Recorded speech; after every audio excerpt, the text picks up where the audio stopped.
Hi, Deborah Grace here. Today I'm going to read a poem called Diva, and it's in honor of Whitney Houston's death. And I have a red candle here that I have lit for the occasion in memorandum. And I'm wearing a thrifted ball gown. It's very pretty with a tulle skirt in honor of her. And I'm in my bedroom, which feels rather diva-like. Diva. And this poem's really about self-care. Diva. I'm thinking of Whitney Houston, her tribute on the Grammys. Show her poured into a white evening gown, a calla lily singing, her voice a living body, braver and stronger than the flesh and blood that bore it. The orchestra cues up for the crescendo, and there it is. And I will always love you. Sung to a man who left her or she left, how we think we will find it in another. I watched with similar tears the MTV Awards eulogized was another wonderful voice, Amy Winehouse. I'm not gonna go to rehab, and I said no, no, no.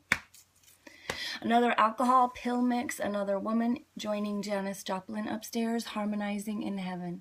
Now take another little piece of my heart now, baby, yeah. They are greeted by Marilyn Monroe, best known for singing Happy Birthday to John Kennedy. Happy birthday, Mr. President. Added to the sorority as Elton John lamented, like a candle in the wind, never knowing who to cling to when the rain set in.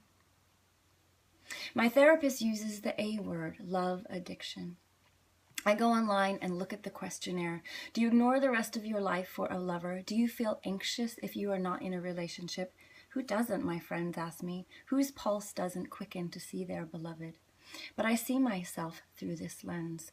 Last Saturday, I was in the kitchen at a party, red pencil skirt, talking to 3 men. I have kissed 2 of them, and almost the 3rd. We speak of love. What else?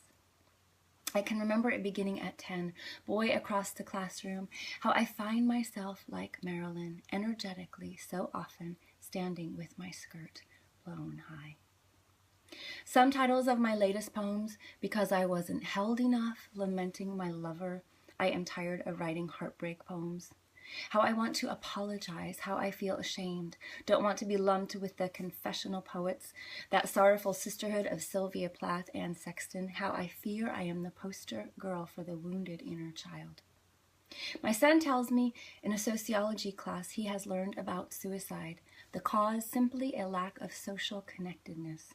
The rates have stayed steady for almost 100 years, save 2 low points when there were less deaths after 9/11 and during World War II, when people felt a kinship due to larger causes. And it is for perhaps this I write at all, or might choose this poem to read aloud, because even though I am afraid to be her, Whitney or Marilyn or Janis or Amy, I am more afraid of the others, the silent sister and brotherhood who feel they are the only ones. I lost a father to this silence, this ache. It takes work to be able to hit the high note, not the stoned note, not the buzz note, not the first flush of he wants me note, but true ecstasy, a bliss that is not a hothouse flower, the bliss a tree knows that lives life's seasons, to be willing to not only feast but be fallow. You need to sleep, to be moderate, to know alcohol and drugs dry out not only the skin and the voice, but the soul. You need to plant some roots in a garden, take in nutrients, sunshine, enough water. If I were to workshop this poem with my literature lassies, they would tell me to lob off the bottom half. They advise me that every offering I have is a pep talk. It is a motivational seminar, a self-help tome, dressed up as prose.